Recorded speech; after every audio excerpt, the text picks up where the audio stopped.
guys are taking to competition that is a little bit different, but largely everything in the past that has been at stake is still at stake. Yeah, I think first and foremost it was making sure that we got back to the training ground to focus on some areas we needed to improve from the Charleston game. And then obviously as we got here towards the tail end of it and closer to the game, making sure we began prep on Greenville. We know it's going to be a good opponent. We're looking forward to the opportunity to play in the Open Cup, obviously with everything that went on. So I think general excitement is there from the group, from myself. But we know it's going to be a difficult test. The Open Cup always is, and we'll look to get after it. I assume you guys want to win and you want to face a Major League Soccer opponent, but this is sort of Greenville's chance to do that with you all going from Division III to Division II in the matchup. Do you feel like you have a target on your back, or how do you prepare the guys knowing that this team that you're playing against is going to be really hungry? Yeah, I think it's making sure the players understand. I mean, look, you could go back the last few years, and even when we've played a team from League One or the lower division, it's always a battle. They have good players. They're a good team within their own league as well. So we're certainly clear that this is not going to be an easy game, and we're going to treat it as important as we do a regular season game for us. We want to get back into a rhythm that we were in prior to the Charleston match. Obviously, with the game on that Tuesday, it was unique for us in preparing for that. But we've had an opportunity to really spend the full week in training to improve and prepare for an opponent that we know is a good team.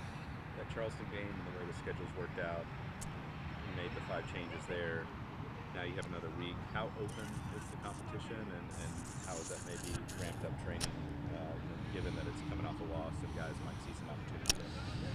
Yeah, I would say to you that the positions are always open. They have to come in and day out and make sure they're putting their best foot forward and making my job difficult with regard to team selection. Going into Greenville, I'm not looking to rotate the group like crazy or anything like that. We want to win this game, and then after that, we want to beat Loudoun. So I'm going to put a team on the field that I feel gives us the best chance to win the game. That's how I'm going to treat it, and I'm going to try to do that every single week. I did that against Charleston as well. I didn't do it just because I wanted to rotate with the travel, and guys were sore and tired, and we had to make changes in that game. So I go into every game trying to put a team on the field that I feel gives us the best chance to win. That's it, and that's the same messaging with the players as well. What's the mental approach going into the Open Cup? Because you're playing competition that doesn't really affect the USL season, but you still want to go in there and win. You have to put the USL in the back of your mind and just go in there and try to win.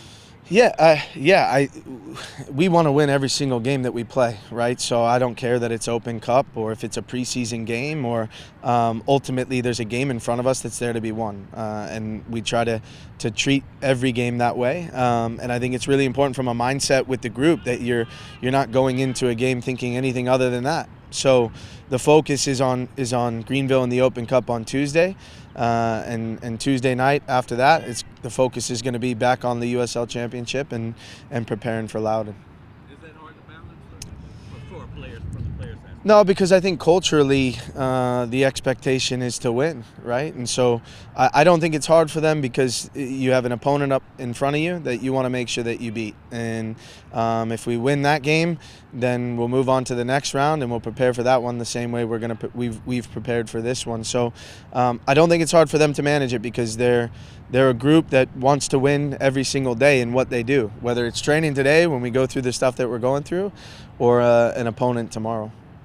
Coming off the loss, like as a fan, you can easily explain it away as a schedule loss, and short turnaround and everything. But how much do you find the mistakes that were made to motivate them to come into their next match? Yeah, it was pretty easy after that game to identify them in the first half, and I think the great thing about this group is they're able to identify them even before we get into the video room, and then we get into there and we make sure that there's a clear understanding and a clear expectation walking out of there of where we need to be better. So I thought the players did an excellent job implementing some tactical changes in the second half against Charleston.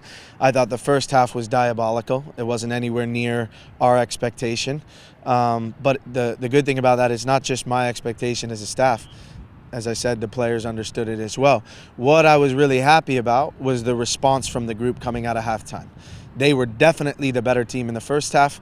The result is probably fair when you look at 90 minutes, but we gave ourselves a chance there in the second half with the response that we had and the response to adversity to tie the game and go on and win the game. You know, while we may not have deserved that, to see the response from the group, I think is more important.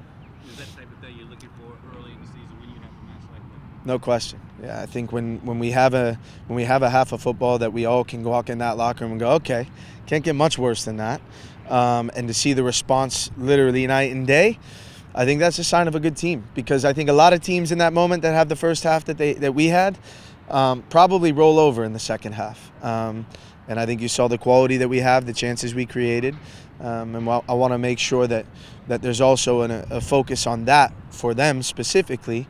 That okay, might have been a bad 45, but you have 45 more to change it, and I felt they did.